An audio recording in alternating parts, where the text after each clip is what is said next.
it's just fun to have authentic Sure. conversations. Well, people experiences, right? Yeah, yeah, yeah. That's the currency of today. I think is Mhm. authenticity, Mhm. especially in the world that we live in, where everything can be fake, including grass. Yes. Um, I think that something's happened to language, though. What's that? Well, I discovered this when I went back to school. I was taking some business courses, and this is just in the last several years. And I noticed that the language of business became I would say it became uppity. Oh, It's like, and I noticed that everybody was speaking this language, and it's like the average person really isn't going to relate to a lot of the acronyms sure. and all of that. And so, well, KPIs and right, yeah, right, like right. yeah, yeah. And people have a responsibility to try and keep up, and educate themselves, I think. But if we really want to be able to communicate and be authentic, then we need to make sure that we are speaking a language that people understand, and that's a challenge at the moment. I think you're right. It's interesting you say that because we do legal briefs, and I heard an attorney once say, when you file something like a court, stop pretending like you're the smartest person, using big words. Tell it in a way that's entertaining. Right, Tell the story, right, and don't use big silver dollar words or whatever. Right? He actually said treat it more like a comic book.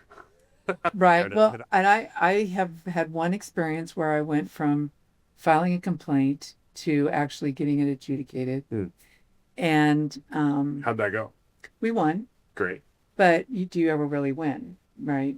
The judge actually said out loud that she doesn't do math, and she got confused over some change orders, and what it did is that it deflated what an offer of judgment was originally, Mm. and it was a horrible. I mean, it was just so bad.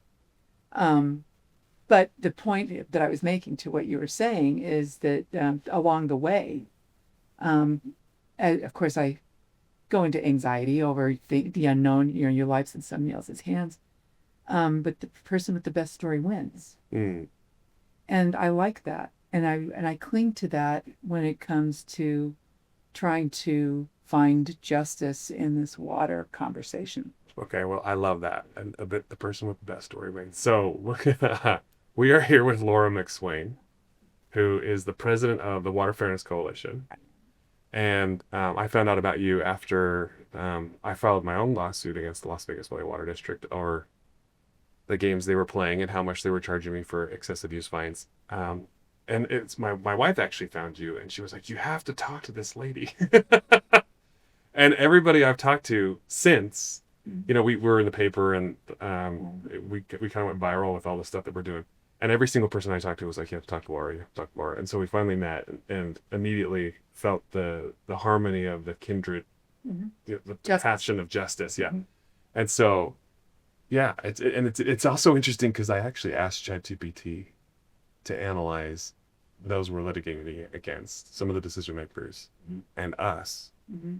And it kind of said a similar thing to what you said. Mm. It said that at the end of the day, the court of public opinion is what's going to influence this more than anything. Right.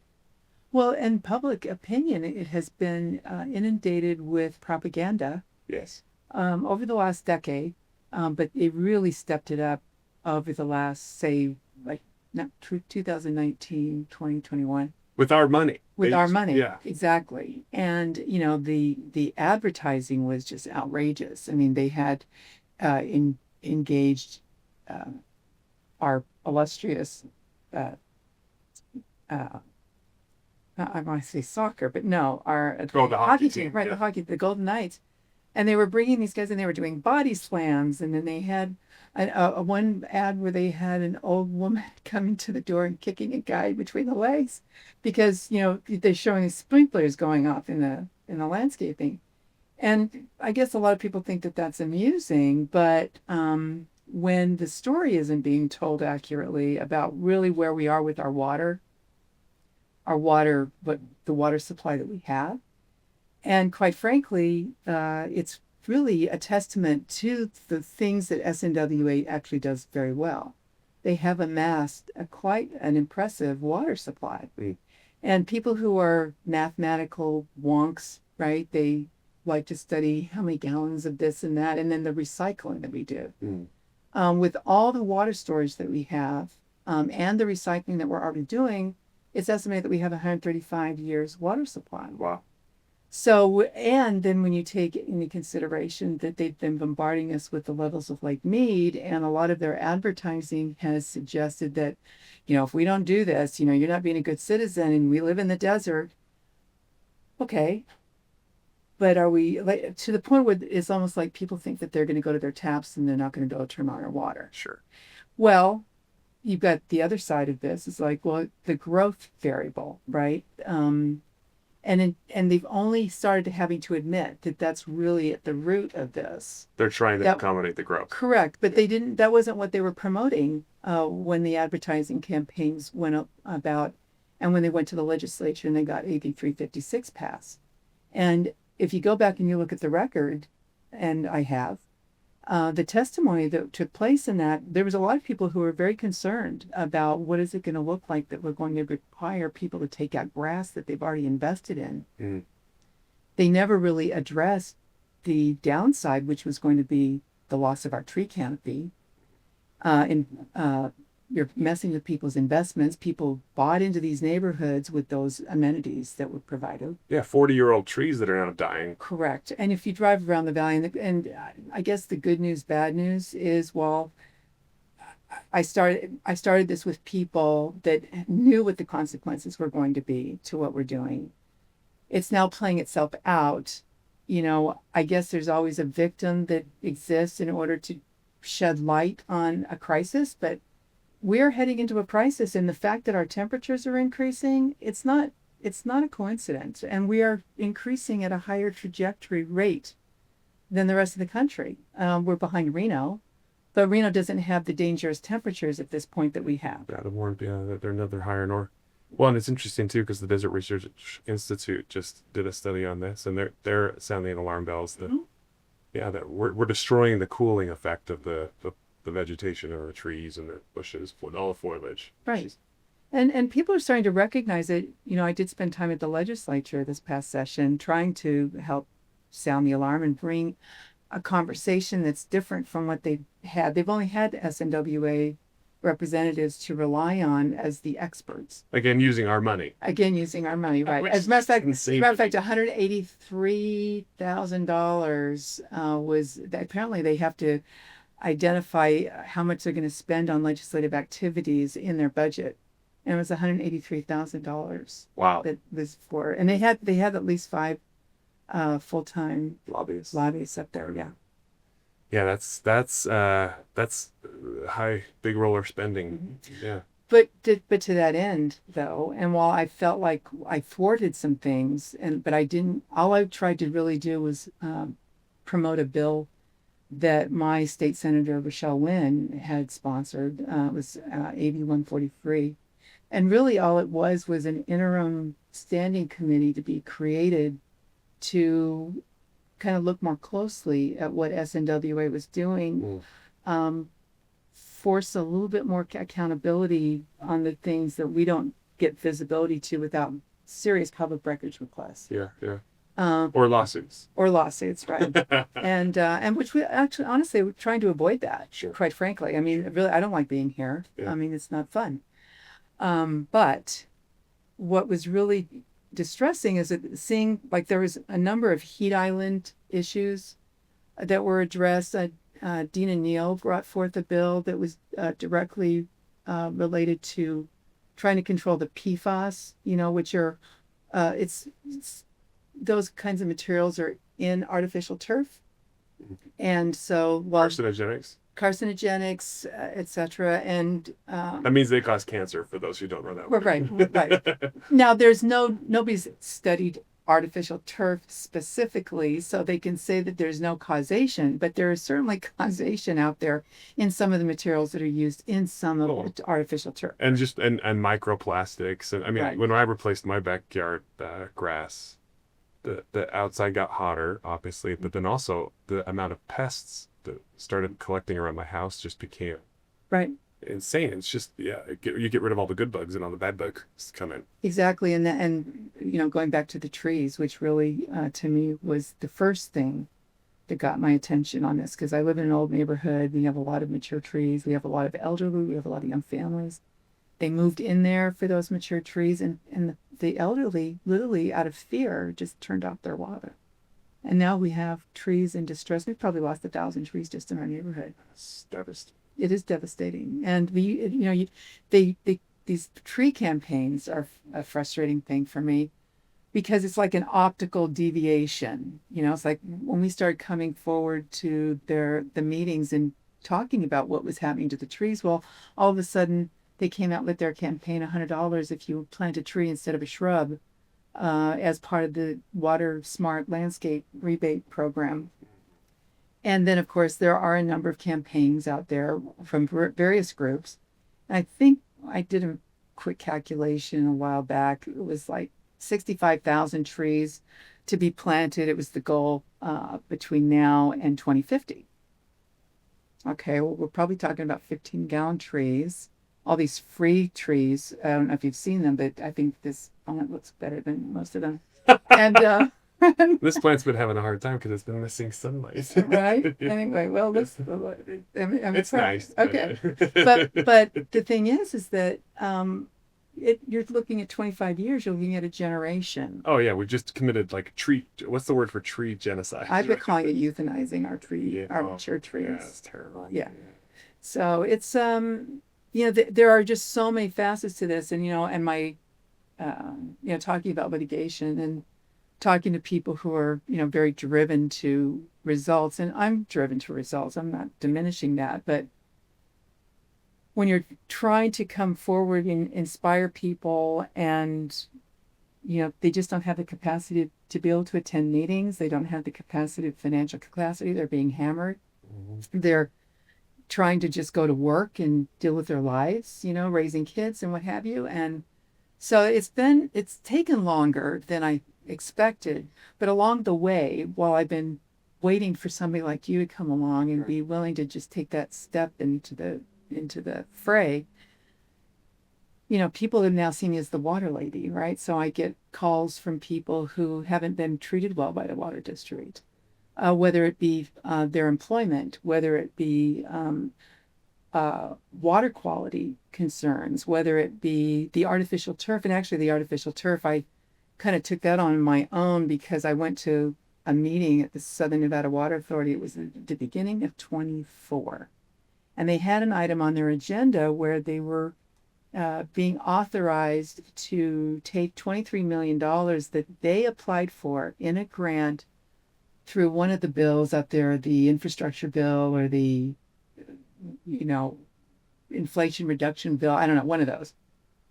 And you were able to actually go in and apply for money and put it towards conservation. Mm-hmm. Well, a lot of people throughout the country, they put it towards upgrading their facilities or finding leaks or doing all these other things. They gave it to the Clark County School District in order to participate in replacing our natural turf athletic fields into artificial grass. Mm-hmm. And so I started researching that because I played on it once when I was 12, 100 years ago. And I just knew that I didn't like it. So when I started looking into it, I was alarmed at what I learned. And it's terrible. It's terrible. So I because we get phone calls all the time because we do a lot of education stuff. We help a lot of kids with special needs and don't charge families. We become the education people, right? Right. And we've probably received a dozen calls where people are like, my son has 2nd-degree burns on his hands or on his knees because he was doing push-ups. But the amount of fainting, the amount of the asthma, absolutely, and it's just created a miserable environment for our kids. Well, and they're putting such a happy face on it, and so we were invited. My organization was invited to do a presentation in front of the school district board of trustees. I'm so glad you did. Well, we did, yeah. And then we had a follow-up meeting with a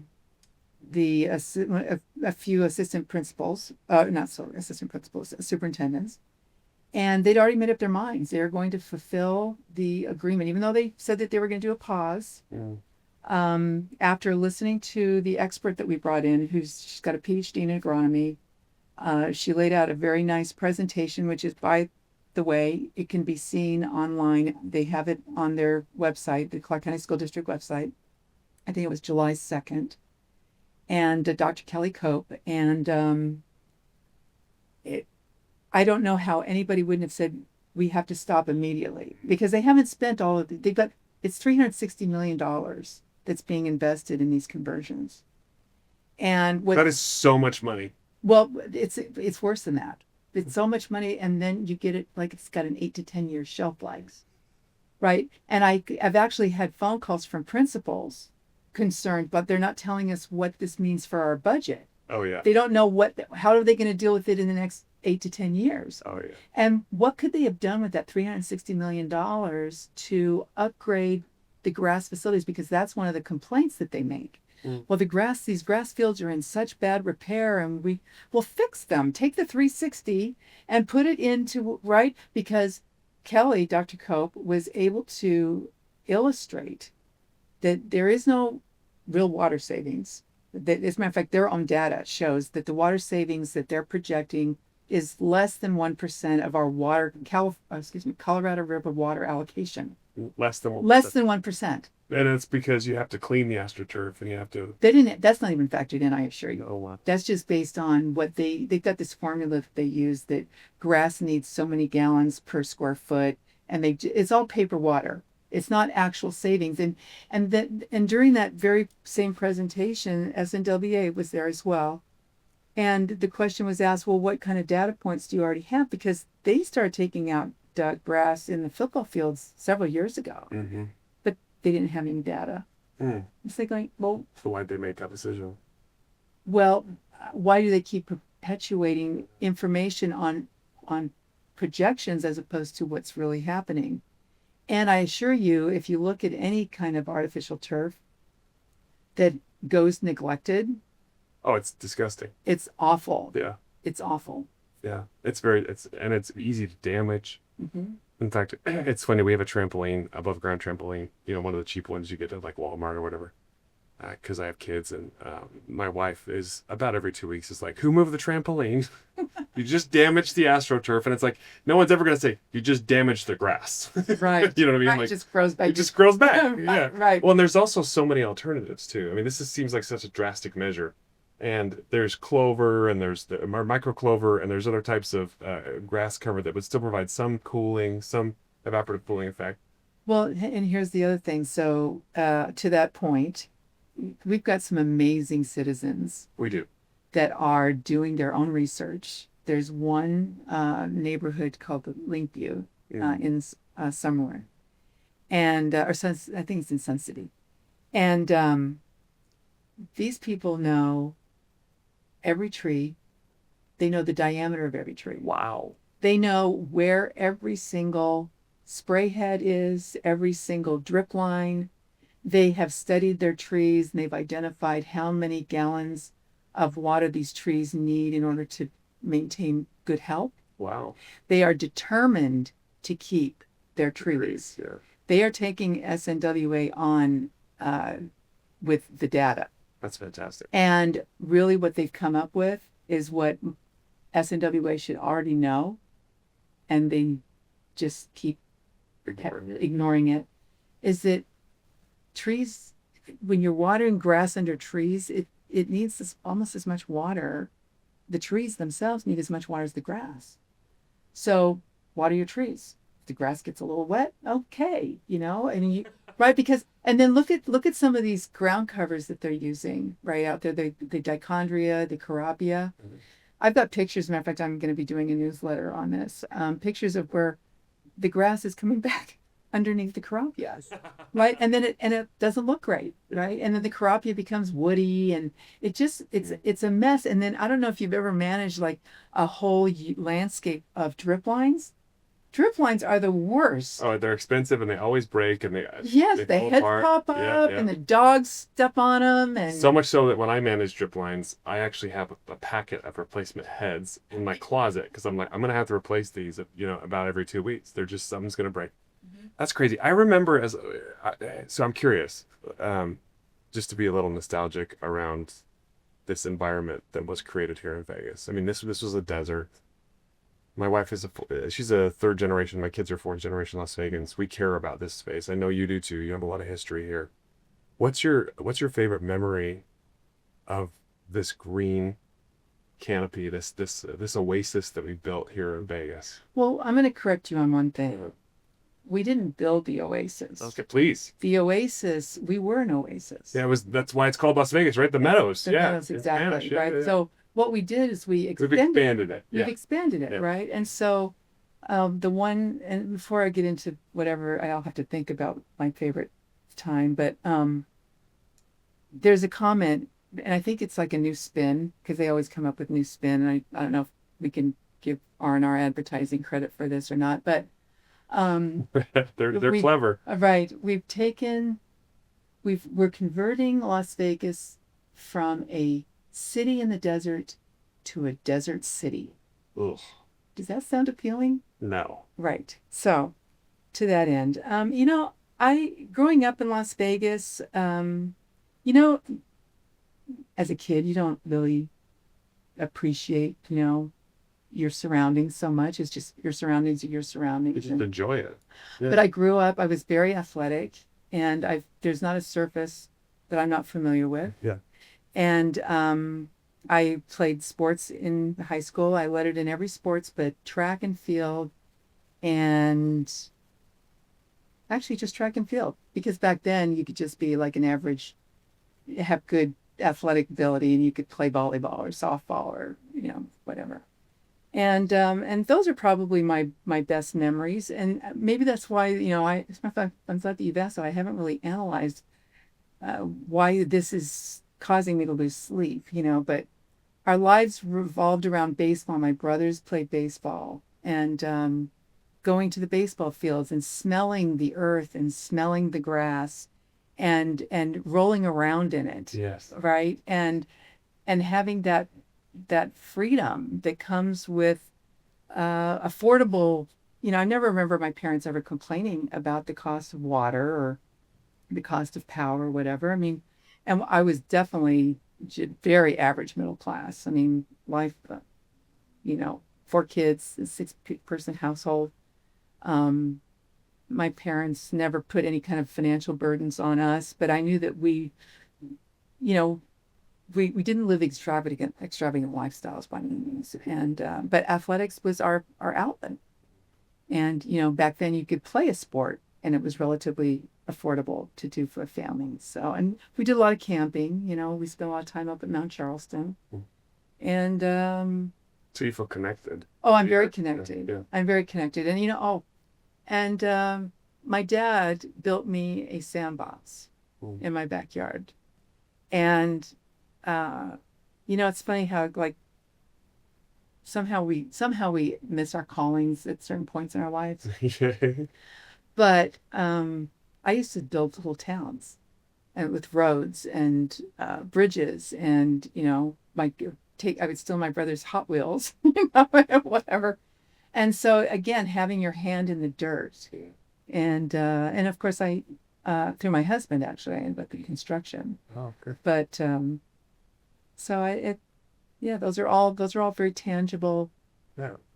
things. Yeah. Part of the memory, part of the enjoyment of the environment. Mm-hmm. Well, and I think there's a lot of people that want to protect that environment, and that's why they say, "Oh, it is a desert. We got to be careful." And I think there's a lot of people who are well-meaning, and they agree. Mm-hmm. Yeah. I agree. Yeah. I love desert landscaping, but what is happening is not desert landscaping. Yeah. What we're doing is they're giving people a credit, and it's a carrot. It's a carrot and a stick, right? They're torturing people, making water unaffordable, but they're giving them this $2 rebate by taking the $2 rebate or the $3 rebate or $5, whatever it is, because it seems to be like a moving target.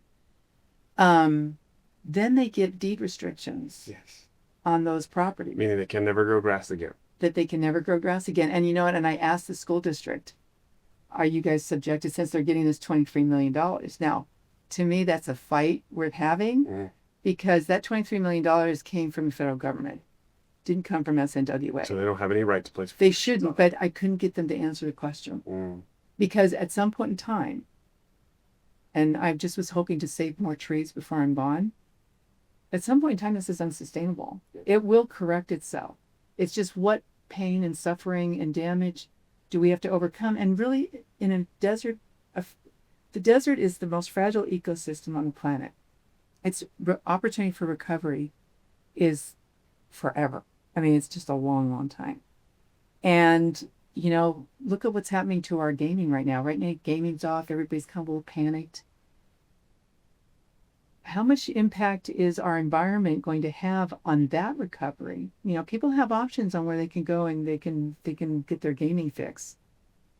Vegas was it when I was a kid. Yeah, yeah. And if we make Vegas more like Phoenix, which is where I grew up. I grew up in Mesa, and I remember 120-degree summers where T-shirts that had eggs frying on the sidewalks. I survived 122, and we didn't have any grass in our backyard. We just had dirt. We would play with dirt clods in the backyard. We were dirt poor, and we played with our Hot Wheels, but it was just dirt, no grass. But that's what we're becoming, right? We're destroying the meadows and just becoming a desert, and it's really devastating to watch. Well, the devastation has to do with the health consequences, right? So they say, and I'm taking stuff right out of what they put out in meetings, what they have on their website. The SNWA. Yeah. SNWA, Las Vegas Valley Water District. That growth will have a negligible impact on our water supply, our 300,000 acre feet. But then there's so many contradictions in what they put out, right? So the Sierra Club has actually estimated that growth, if they bring in the lands bill, that it'll be like 50 million gallons of water, out of our allocation. Well, that's quite a bit. It's quite a bit. But then you also have SNWA kind of also throwing out the fear that the federal government could come in and cut our water allocation from the Colorado River in half. But then when they're asked, well, why can't we renegotiate the compact? Well, then they'll explain to you, well, that's a constitutionally protected agreement. Well, you can't have it both ways. If the federal government can't do that if it's a constitutionally protected document. Right. So who's going to put up the fight, and what kind of a fight are they putting up? And right now, we don't have visibility to that because all of those negotiations are done behind closed doors. Yeah, yeah. Well, and on top of that, it seems to me like there's a lot of well-meaning people in the public and also maybe working at SNWA or the Las Vegas Valley Water District that want to protect the environment. But there's also a lot of self-interest that is basically destroying the environment for of the many for the few. And you look at, for example, the manager of the Las Vegas Valley Water District. He makes over $500,000 a year. $600,000 a year.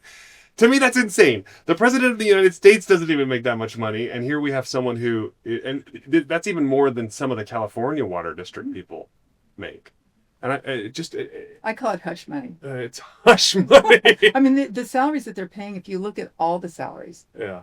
When you analyze them based on industry standards, right, competitive marketplaces, etc., it's like 20% higher. Here in Vegas. And then on top of that, they say that this is what we have to pay for by quality caliber employees. Yeah, right. No. But then I've got moles. Like I said, I hear from a lot of people, right? And I've got a new one who just found me, and it says, giving me like a breadcrumb trail for a whole different conversation about salaries and wages and the competency of the people who are being hired. Yeah, it's despicable. Well, I have some funny news for you on that point. I think my impression is that there's a good cause here that the Las Vegas Valley Water District and the Southern Water Authority are trying to pursue. It's a noble cause. Everybody wants to protect water. Right.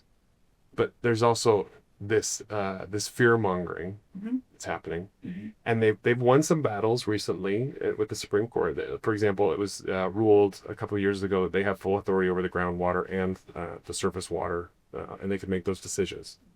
That went up to the Nevada Supreme Court, for example. And so I think they've been emboldened.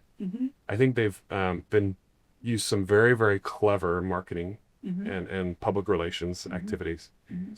some very bright people who are like, hey, let's make this funny and let's do, let's shame people and Grass with shaming. humor. Yeah, Yeah. grass shaming. Mhm. And let's go dox the people, like expose the address of these Oh, water I heard wasters. that they put maps and Yeah, and which is addresses. despicable to me, but they're doing it because they're trying to, it's like this is like the classic like fear mongering that occurs with certain types of fascist movements. Well, find the villain. Find the villain, yeah, go point the fingers at this bad person. But what's interesting to me is that has emboldened them to feel like they don't have anything wrong with themselves. And I haven't told you this yet, but my lawsuit is about how my meter was broken and they overcharged me. Yesterday morning, I got a phone call. I didn't get the voicemail until this morning. Yesterday morning at 9:30 in the morning, I got a voicemail when I'm taking my kids to school. Mr. Castor, we're coming to change the meter at your address. Your water's going to be off for 5 minutes. Wow. They spoiled evidence. They came in and removed the meter and didn't give me any warning and didn't contact my law firm, which this is the subject of a lawsuit. Just, we're going to come change your water meter when it's the material evidence in the lawsuit. It just blows my mind. Can they even get away with that? Well, they're not going to now, but we were going to amazing. call it out and we're going to do whatever we can to be able to demonstrate that this, entitles us to what's called an adverse inference or a negative inference. Like they're basically hiding Right. evidence to try and cover things up. But this type of conduct is not okay. No. They can't be the judge, jury, and executioner for grass and for trees and for shrubs, and they can't come spoil evidence. And it's too bad because I think it's going to discredit the whole cause. Well, right, and I think it goes to reasonableness. Right? Yes. And so it's not reasonable to, and one thing that I talk about a lot is that this is really the first time that the water district has gone after existing residents. They've gone back in history. And the Clark County Commission, they say, well, this is a state legislative thing on AB 356, right? The useless grass. And there are two different issues, right? And I kind of get crazy and start conflating. Well, there's a lot of stuff going on. There definitely, no, there is. For a lot. Well, what they did, John Ansmeyer calls it the shotgun approach. Mm-hmm. It's not going to be, it's silver buckshot. It's not a silver bullet. And so I went, anyway. He's called it that. Yes, Yeah. he's calling it that. And well, I think that's going to boomerang right back at him. well, you know what? People, you do a lot of damage with a shotgun. Yeah. Right? Unintended consequences. He really called it a shotgun approach. It's silver buckshot. Silver buckshot, not a Jimmy, silver that's bullet. so arrogant. It's like, let's go take out a sledgehammer and just instead of a scalpel. Yeah. But in fairness, Mm. and I try to be fair. Sure. At the end of the day, the water district has been given a mandate Sure. that we have to grow. And if they if they went to SNWA and said, tell us how we're going to make it happen, and this is what they came back with, and the leadership signed on, at the end of the day, that's where the responsibility lies. And that's really the only place right now, absent litigation, where a correction can be made, particularly on the excessive use charges.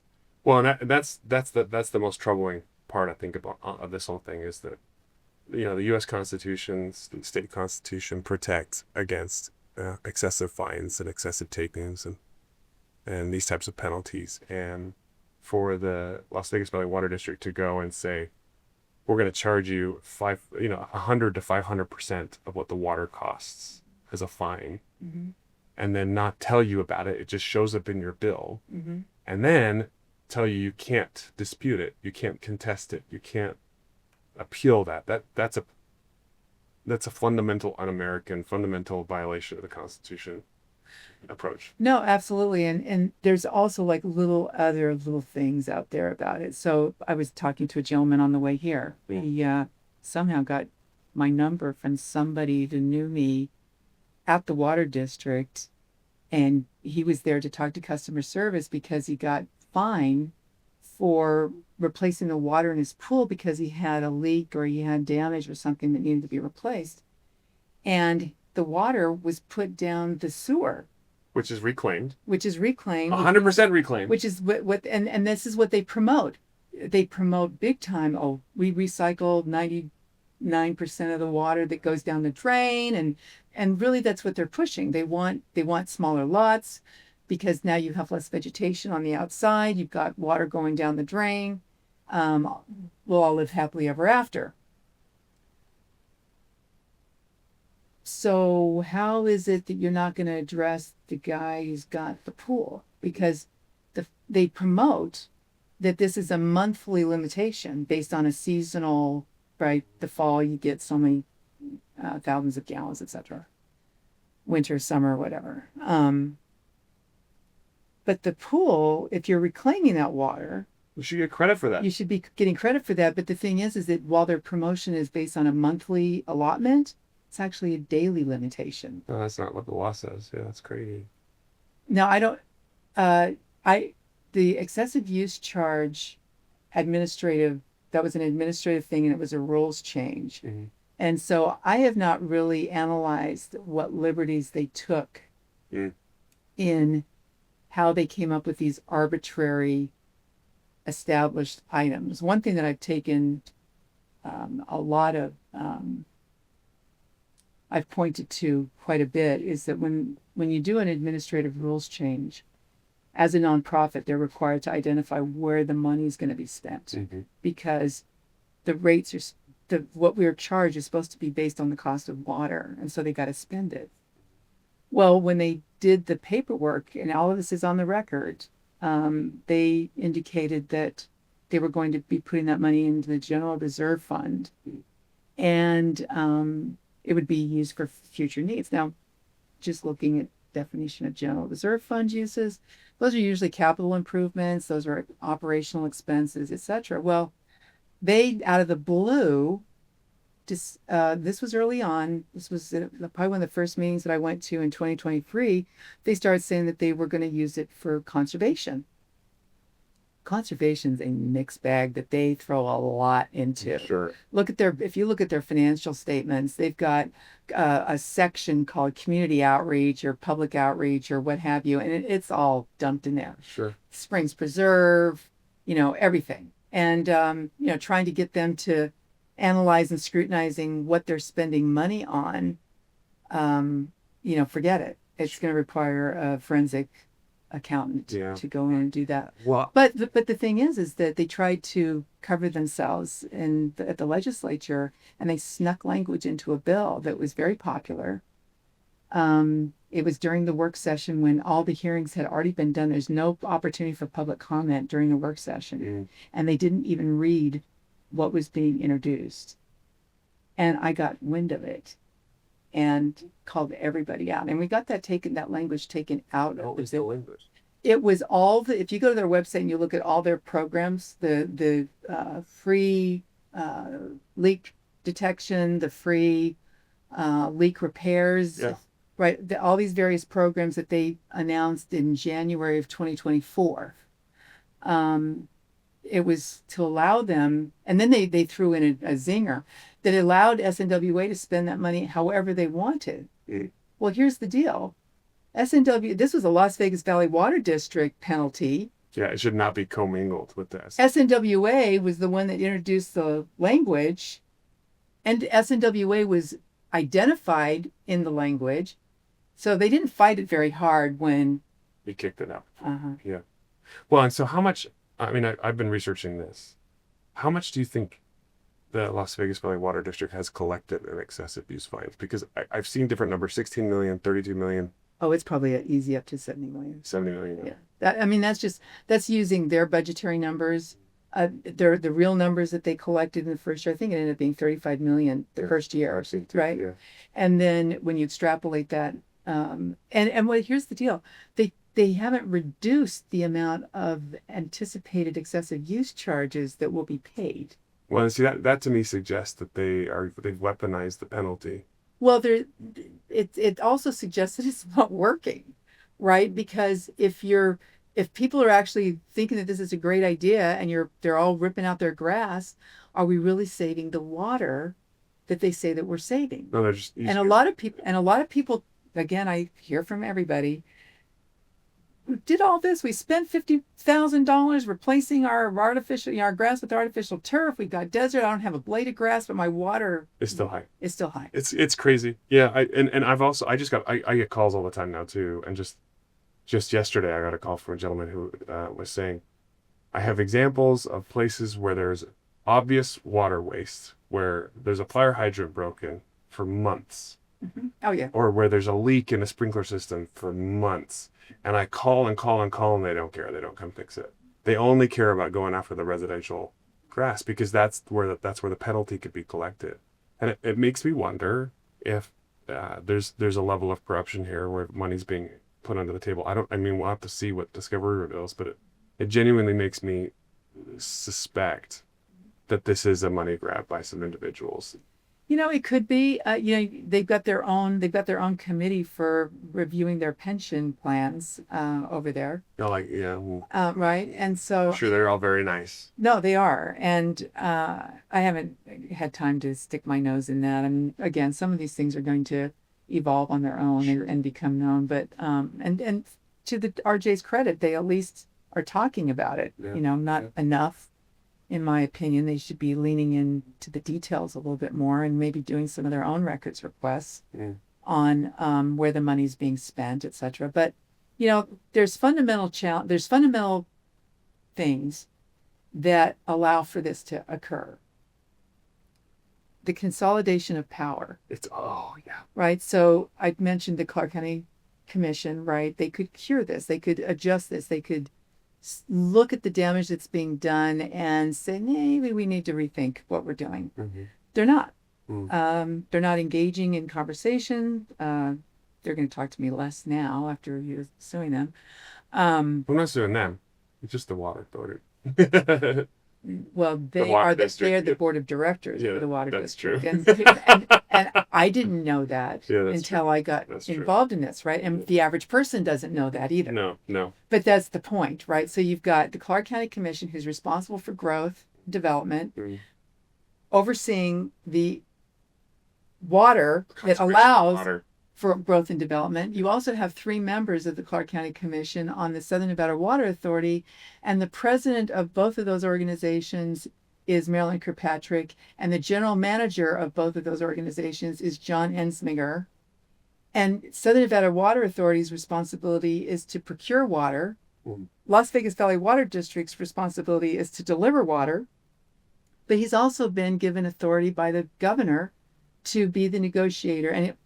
This is just a holdover under Lombardo. I don't remember who he was actually originally appointed by. I'm sure as soon as Pat Mulroy retired, that position was, he moved into that. I don't think it was Sandoval. It was probably, it might have been Sandoval. Whenever Pat retired. Yeah. But he's also the negotiator on the Colorado River. And he's already negotiated an agreement with the lower basin between Arizona, California, and Nevada to reduce our quantity. Why?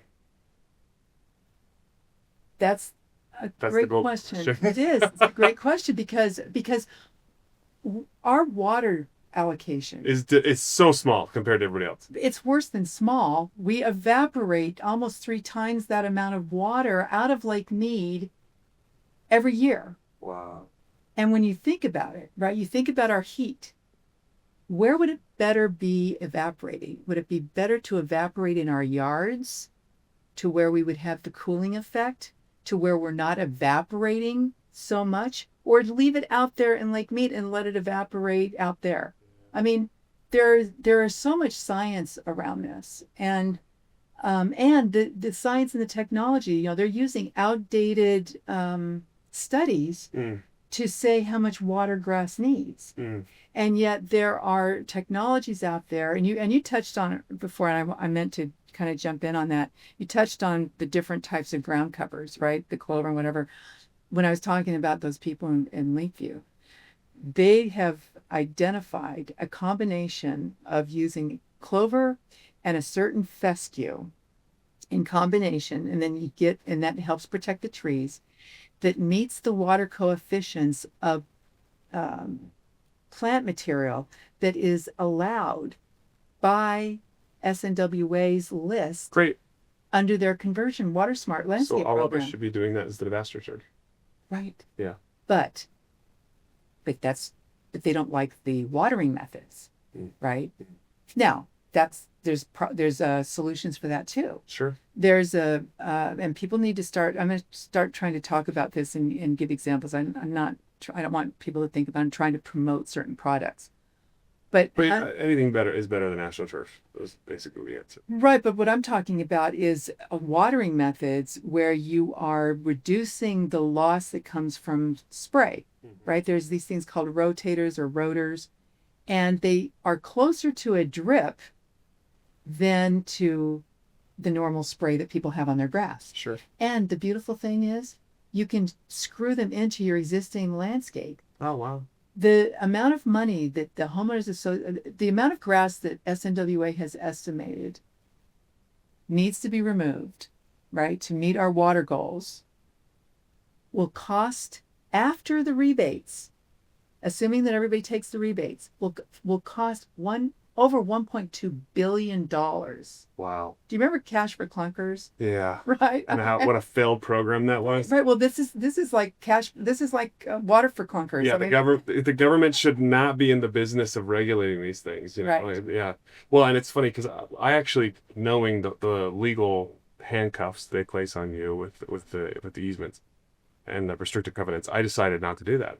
They kept saying, take our money, take our money. I'm like, there's no way. I want to keep the freedom to put grass back in my backyard Mhm. because my kids, you know, this is a place for the kids to build those memories. And you know, I remember as a child laying on the grass underneath my grandparents' house in Utah and looking up at the tree and just feeling so connected with the earth and just enjoying the stars and the heavens Right. above. And I savored that because in Mesa and Phoenix, we don't have any of that. Right. You know, we go visit and they'd be like, I just want to be outside. I just want to climb the tree. Right. And so, it's despicable. Well, so we're obviously considering turning this whole lawsuit into a class action lawsuit.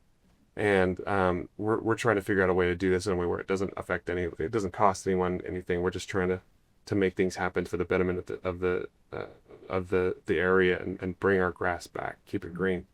If you had some advice to someone who's struggling with the Las Vegas Gallery Water District, or they're dealing with, this choice about whether they rip their grass out or let their trees die or do something different, what would you tell them to do? Well, first of all, I would recommend that people really analyze the cost of the conversion, compare that to what some increased water bills are generally during the summer. People on larger lots have started doing the math, and they recognize that the cost of conversion to have a like existence, right? In other words, like I said, I mentioned before, I love desert landscaping. I think it can be stunning. But what we're getting when we're just taking out grass and putting in rocks, we're not minimizing the heat impact. No, we're raising the temperature. We're raising the temperatures. We're putting everything else at risk. Anything that's in the surrounding perimeter is now at risk. It now requires anything that stays in your yard is now going to need more water because of the higher temperatures, right? Yeah, that's what happens with the trees, right? Like you put Correct. the astroturf down, it dries the roots out, and it dries the. Well, whether it's astroturf or whether it's rock. Oh. I mean, as a matter of fact, rock, the problem with rock is its weight. It actually chokes out the root system over time. And, people say, oh, well, and SNWA is notorious for sending out pictures. Oh, these are looking great. Give it 5 years. Sure. Right? I mean, it's a death knell. It's a death knell. It reduces, unless you spend an exorbitant amount of money to put underground water lines and whatever. And then again, the question is, are we looking to save water, or do we just want to get rid of grass because you think that that's Because it looks like you're solving the problem. correct? Yeah. Correct. But if you do the analysis, you may go out and say, how many more years have I got on this planet, right? I wouldn't take out anything. I maybe have 20 years. If I'm lucky, 30. You never know. But the point is that this is unsustainable. Yeah. So if you can hang on, please hang on and look at this not just from the lens of the monthly water payment, but the quality of life. What is that costing? What what's the increase in your power bills going to look like? What might that have in terms of, medical care? What is that going to look like in terms of your future value of your property, right? And so it's all part of the cocktail of what needs to be really scrutinized closely. Yeah, that's so true. And I also think it's one of those things where we make these short-term decisions out of fear because that's what the water district's doing. They're promoting this fear mongering. You can feel it, walking the neighborhoods, you can see the fear.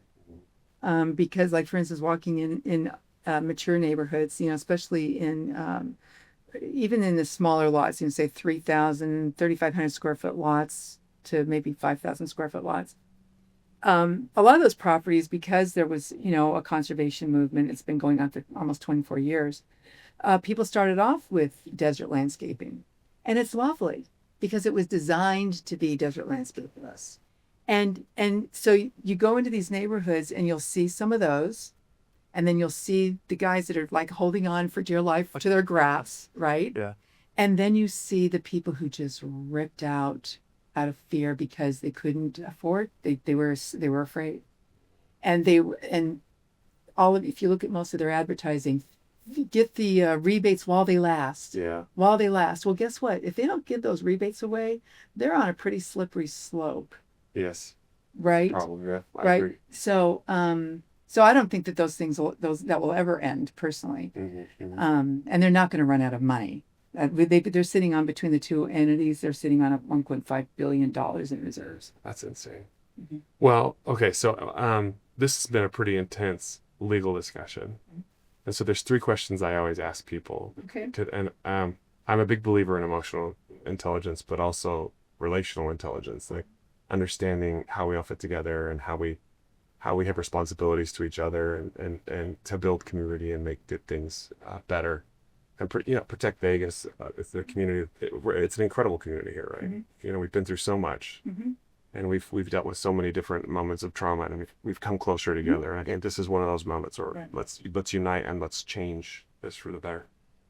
You are this icon of protecting the grass and the green and the life of Las Vegas. What's your why? Like, why are you doing this? And what do you believe in that's driving you? So that why. And then so I always ask people, what is their why? What do they believe in? And the last question is, what do you do that creates light? Because I feel like that this stuff that we're protecting is light. It's beauty. It's goodness. It's virtue, right? And so, can you answer those 3 questions for me in any order you want? Sure. So the why. I think I probably ask that question of myself every day. Yeah. Yeah. And especially if it's, when you're talking about purpose, having a purpose. I've, 65 years on the planet. You don't look 65. Oh, thank you. But yes, I've earned every wrinkle. I look at them as an incremental thing, right? Where I'm at in a moment. Did I serve my fellow man? Did I take advantage of an opportunity? I struggle with the why when it's quiet, when I'm not in a place of action, right? I need to be engaged in something. Like, today I was late for something. There was this woman who, the Smiths is right around the corner from our neighborhood, and she took it upon herself to schlep her groceries home walking, and she overdid it. And I'm watching her, and I'm thinking, no, I got to do this thing, whatever. I finally just went in and grabbed, I got this little dolly thing, right? And I took it after her because she dropped everything right in front of my house. And I said, I wish I could put you in my car and take you. I can't. Here is a cart. I helped her pack it. And I'm sure she was thrilled. She asked, yeah, I'm sure she was. And I think she's going to give me back my card. I didn't know who she was. I'd never met her before. And, you look at life through the lens of, am I making a difference? And my why is, when I ask, why am I here? I just hope that I'm where I'm supposed to be, right? Whenever I'm called to action. And am I in the right frame of mind? Will I recognize the opportunity Mm, to be effective, to contribute to that why? mm, Because I think that is I think that that's a question that I think most rational people wrestle with, whether they're religiously based or not. Well, and I saw your cross, Mm-hmm. and I am a disciple of Christ. I'm all about trying to figure out ways to be more like Him Mm-hmm.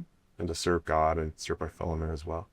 But I love that answer. Like you're trying to make sure that you're on point. You're doing Well, what your purpose is. it can be so overwhelming, right? It's kind of like it just goes back to the cliche about how to eat an elephant, one bite at a time, right? And so, did I have a good day? How do I measure? Did I have a good day? Yeah. Was it one feel? Did I make somebody feel better today? Did I bring justice to the world today? Yeah. Well, you're doing that with this. I think you're actually fighting a critical battle for the identity of Las Vegas, and you're keeping Las Vegas the Meadows. I'm trying to do my part. I really did not. I didn't really sign on for this. Yeah. I'm signed on. Don't get me wrong, but when I, I created this in a moment of anger. Mm. I mean, sheer anger.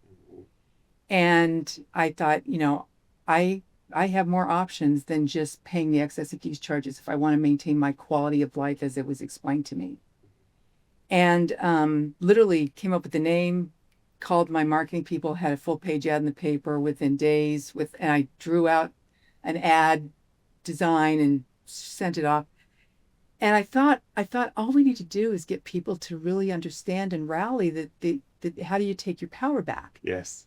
And the one thing that has been mind-boggling is that, I don't understand why there aren't people marching on the water district with pitchforks because Oh, I think it's coming. well, because of what the damage that's being done to the community, and at least now that we have visible evidence, right? Anybody who is a doubter or believing the propaganda, they now have evidence that they're driving by every day. Yeah, they're right? surrounded by dead trees. Right. Yeah.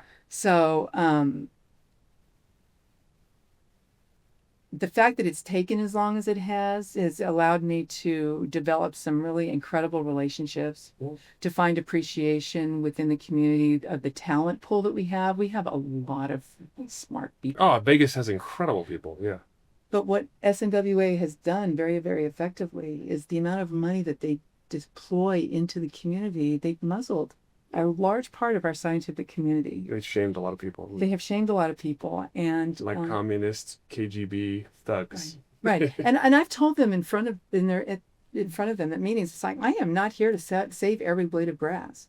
I was already pulling back on some grass that I had in my front yard because I didn't like the water bills I had before the excess abuse charges started, right? Yeah. Or I also wanted to continue to be responsible.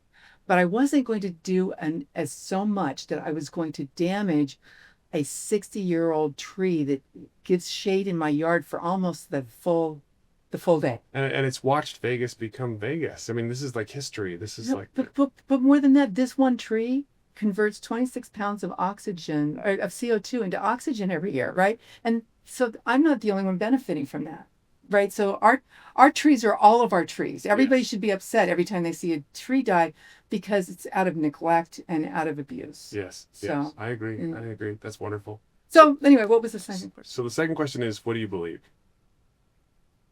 I mean, you touched on a little bit. You're gonna have a conversation with God when you get to the other side about did you do what you were supposed to do? Right. Well, I am a person of faith. I think all of our faith is tested. Sure. From time to time, even Mother Teresa said that she got mad at God all the time. Says she prayed and he didn't always talk back. She also said, and if I remember the quote, she said that I've gotten very good at recognizing that sometimes God just misses. Right. Right. That's true. That's absolutely true. But he's leaving it up to us to go make the world a better place. Well, I think good works is definitely part of the requirement. right? But we can't just sit around and pray. Yeah. Pray Well, she demonstrated that. no, exactly. Yeah. But as far as what I believe in the essential goodness of people. Mm. I think that it's sometimes clearing a path, right? And because I do believe in the devil, and I do believe that he manipulates and takes human weakness and distorts it And exploits it. Mm-hmm. And I think that a lot of people fall vulnerable to it, and they might even thinking that they're doing the right thing. And I think that's happening here in some ways. Well, I do too, and because I do know that that there's a large quantity of employees at the water district And do not believe in what's happening, but they have jobs to do, they have families to feed. Yeah. They're being very, very well paid. So and they're good people. And they're good people. Yeah. Yes, we have. There are fantastic. I met a couple of ladies that I would run into. I didn't actually meet them when we were at the legislature, but they pulled me aside I was at the Susie Lee Southern Nevada Water Authority Summit last week, and nice as it could be, and I'm not going to shame them for working at SNWA or for what they're doing, but they understand my mission, they understand what I'm trying to do, and I feel like I'm a little seed planter. I just want to get people to think differently because we've been bombarded with one conversation. Yeah. Right. But in terms of believing, I have to believe that let's put it this way. I know what we get if we do nothing. So, and I do believe in a higher power. I don't believe in coincidences. As I've gotten older, I have been in too many circumstances where something could be passed off as a coincidence. And there's little things that are of no consequence that, okay, maybe there's, but there are big things that even when you're in suffering and you're on your knees because, your financial chaos or the death of a loved one or whatever, sometimes you have to get way past that and look back and understand that it was necessary. Yeah. That you have to go through that, and that's what allows me to try to reconcile some of the pain and suffering that goes on in the world, and maybe that's just so I can Feel better about it. feel better about it. No, but I think you're right. I mean, I don't know if I think I told you this, but about almost been a year now. I found I had 2 brain tumors, and the difficulty of that experience was harrowing, and Mm-hmm. having brain surgery is not fun. Right. Neuro ICU's hell. And it was in those dark valleys that I found the sweetest and most real connection with my maker. I understood my purpose and also felt like he was helping me see what was really important. And I think that's part of the experience, is that we're here to understand that suffering has something to teach us. Oh, absolutely. I've learned way more from difficulties than he's ever learned from getting success. As a matter of fact, I achieved financial success too young, and I won't say that I squandered it, but I think that if I'd had a little bit more suffering sooner, I maybe would have been smarter with it later. But well, and hopefully that's what's happening here with the water. Is like this water suffering is teaching us to be wise and helping us reach for a better solution. I hope. Well, I hope so too. And I guess, my big frustration is that with all the money that we're spending, right, that it should be deployed towards protecting what we have. And when you lose sight, when your first instinct in solving a problem is to go after somebody else, that is just not good. That is never going to go well. No, it's such a great way to put that. And so if they would have taken the tag, okay, we have a problem, Houston, we have a problem. We're not going to be able to bring water up from the ranches up north, right? We lost that fight. They immediately turned on residents because they were desperate for this growth. And the lands bill was in play at the time. That was the first time that the lands bill was brought into the equation. And so I think people just got ahead of themselves. Mm-hmm. And they didn't look at how do we do this and protect what we have. Mm-hmm. And if they would have done that, they would have uncovered the research. They would have looked more closely at the technology in watering and landscape in different turf varieties that are much more water, have much less water demand. Yes. The agronomist that I brought in to talk to the Clark County School District on the artificial turf, she's been trying to get in and have conversations with them for many years. And they just won't talk to it. And I started calling them the silo. One of the things that I've learned through records requests is that they don't take outside influences. Sure. It's all self-contained. Sure. And I've asked for evidence otherwise. Sure. And we never had that conversation. So wow, that'll be interesting to see how that echo chamber works. Right. Yeah, that's ripe for litigation, is what it is. Okay. Which is what I like. But so okay, so last question. And the light. And the light, yeah. So on the light idea, like, yeah, what do you do? To me, light is awareness, Mm. right? And bad things happen in the dark. Mm. Bad things happen behind closed doors when people are not considering her fellow man. Ooh. And I have a neighbor, and we've spent a lot of time on my porch drinking wine. And As one does. And I don't know that he intended to pay me a compliment, but we were talking about, how I get revved up about things, and this is long before the water. This is way before the water. And he says, "Well, you're a justice warrior. You're a seeker of justice." And I could not have felt like I had gotten a better compliment. Yes. Right? Yes. And I love that. And to me, light Mm. and awareness, it's like you don't put the light under the bushel, Yes. right? You have to let it shine. Yes. And all of those biblical references to light, right? And just the way our seasons change and how the days get longer and how the days get shorter. And we have visibility to that process. And don't we all feel better when we come out of the darkness of winter and into the light, and our trees are budding and the bees are buzzing and life is starting anew. Mm.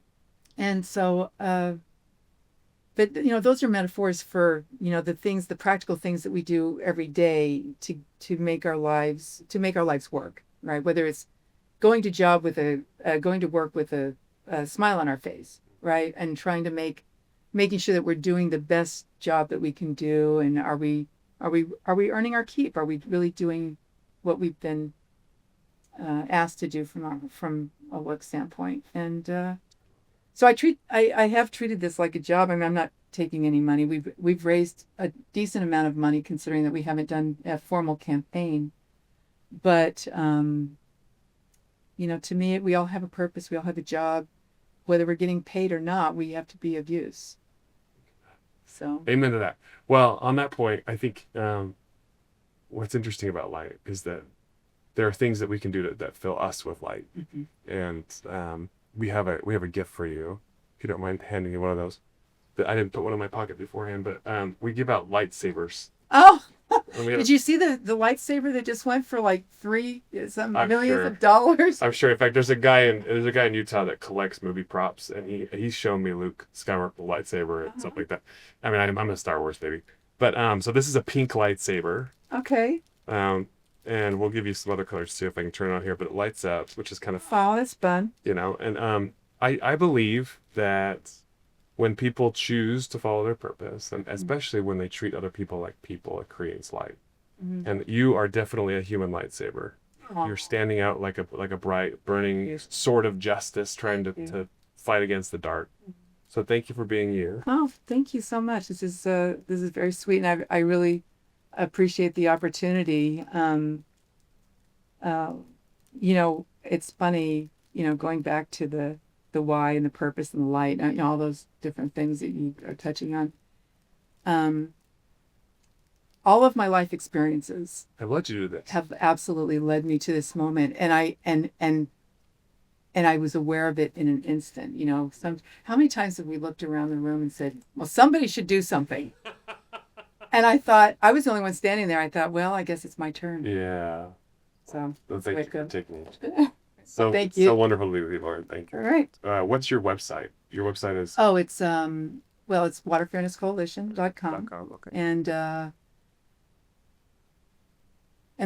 the email address is save SAVE Las Vegas LV. It's not spelled out. Save LV at waterfairnesscoalition.com. Okay. And I love hearing from people. I hear from people regularly. Mhm. And if people go to the website and they register, there's a tab on their website called Fight With Us. And there's a series of questions that are asked. And when you register, there's no cost. But you'll get the newsletters. You'll get updates about meetings. You'll get updates about what's happening in litigation. You'll get updates. And we will start expanding that as we start taking on more of these issues formally, to help advise the community and give them hope. Yes. That was the whole thing. Take back your power. We don't have to stand for this. Yes. Yes. I love that. I love that. And people can donate there to your nonprofit as well. Right.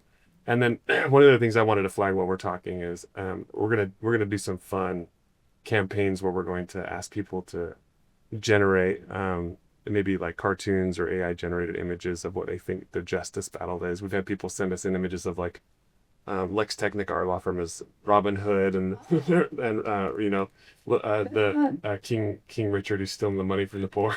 This is the Las Vegas water district, stuff like that. So we may do some fun competitions or some fun ad campaigns, and we're excited to be able to work with you on this. So. Well, I'm elated. I've talked to a lot of lawyers. They're conflicted out. Yeah. They want to be conflicted because they want to do work for the water district someday. They've got connections through state, through all these various tentacles, right? Mm-hmm. And the fact that you took this on as an individual, and I know that it was a water meter thing, but we've scored that way, right? Sure. It's so much bigger than this. It's so much bigger, and the fact that I think that this is like the tip of the spear, that the opening opportunity, right? And it is the most immediate because if people can't afford water, then things are going to continue to die. Yeah. And the artificial, or not the artificial turf, the AB 356, the useless grass. Well, there's no such thing as useless grass because it gives us oxygen and shade and cool and cooling effect and all. Well, there's if we didn't even get into the science really of all of this, but there is a very integral relationship between trees and grass. 100%. That's what I mean by shade. It cultivates that environment that carries. Yeah. Correct. But like I said, I'm not trying to save every blade of grass. I do believe in conservation. I do believe in the wise use of water, but I think that people should be able to protect their own environments. And one thing, and we'll have another chance to talk about this, but SNWA over like 25 years ago was on a tear and put forth a campaign to save our trees. And they actually put together a booklet that identifies how to do that, and that yards should be designed where at least 30% of the landscaping is in turf because of that cooling effect. And they called it, you ready? The oasis concept, right? Yeah. And so I took that book to the Clark County Commission. I said, let's start over. Let's go back to the oasis concept. Yeah. Let's have balance. Let's protect what we have. We can't just throw the baby out with the bathwater. And I'm hopeful that the Clark County commissioners will start to hear the voice of the people on this, and I think they care. I know Marilyn Kirkpatrick. She's I've met her with her several times. She's helped us on education items. She's spit fire in a beautiful way, and I think as she starts to see what's going on, I think she's someone who will be an advocate with us and try and help us fix this. Well, I met with Marilyn, and one thing that she made very clear was how important grass was to her for her own backyard. And she's in North Las Vegas. There you so go. She's not subjected to the excessive use charges. Either are two other county commissioners, Wow. Gibson and Knapp. So yeah, so that these are some good obvious conversation points. Right. Thanks, Laura. All right. It's a pleasure to be All with right. you. Take care.